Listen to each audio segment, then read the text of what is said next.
L'Éthiopie s'est déclarée mercredi 7 avril déterminée à continuer à remplir le méga-barrage qu'elle construit sur le Nil.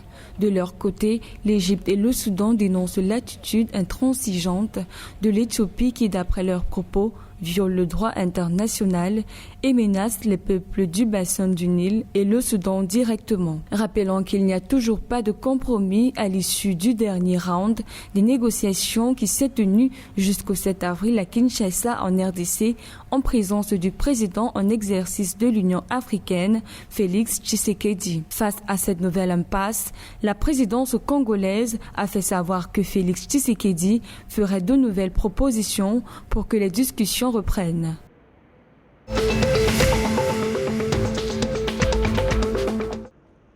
Au moins 100 personnes ont été tuées lors d'affrontements dans une zone frontalière entre deux États dans l'est de l'Éthiopie. Selon les précisions d'Ahmed Oumed, commissaire de police adjoint de l'État d'Afar, les affrontements ont éclaté vendredi 2 avril et se sont poursuivis jusqu'à mardi dans une zone frontalière entre les États d'Afar et de Somalie. Les deux régions nient être à l'origine de ces attaques et se rejettent mutuellement la responsabilité des violences.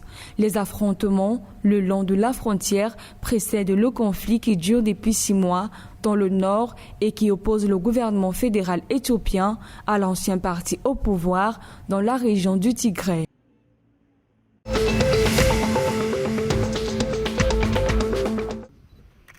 Près de 90 personnes ont été tuées et près de 200 blessées au Soudan dans des affrontements tribunaux entre les membres des tribus Mazali et des milices armées composées essentiellement de nomades arabes depuis samedi 1er avril autour d'Al-Genaïna, capitale du Darfour occidental. Dans un communiqué publié mercredi 7 avril, la branche locale du Comité central des médecins, fondée en 2016 pour représenter la communauté médicale soudanaise, annonce avoir décompté 37 morts et 59 blessés supplémentaires.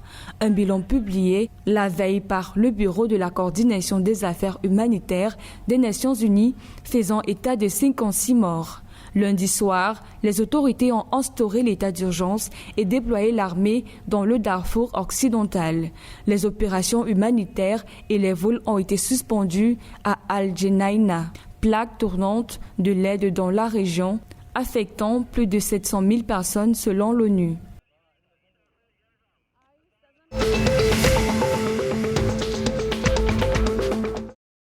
Afin de freiner l'augmentation des infections à Covid, le Rwanda a placé 6 secteurs dans les districts de Huye, Gisagara et Nyaruguru dans la province du Sud sous un verrouillage de 3 semaines. Durant cette période, seuls les services essentiels continueront à fonctionner.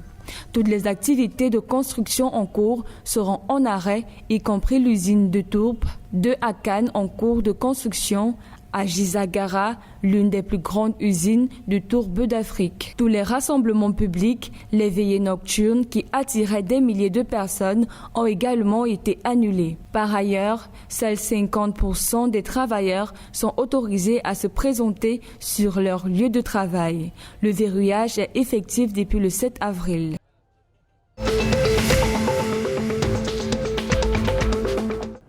Le Fonds monétaire international met en garde le Kenya qui risque un surendettement. Le Kenya va en effet solliciter le marché extérieur pour un montant de 12 milliards de dollars d'ici juin 2022. Dans son nouveau rapport publié mardi 6 avril, l'institution de Bretton Woods a souligné que le pays devait jouer la carte de la prudence pour mieux maîtriser sa dette qui frôle les 70% du PIB. Pour Yvonne Mango, responsable de la recherche pour l'Afrique subsaharienne, à Renaissance et Capital, les emprunts extérieurs au cours des 14 prochains mois représentent environ 6 à 7% du produit intérieur brut du pays.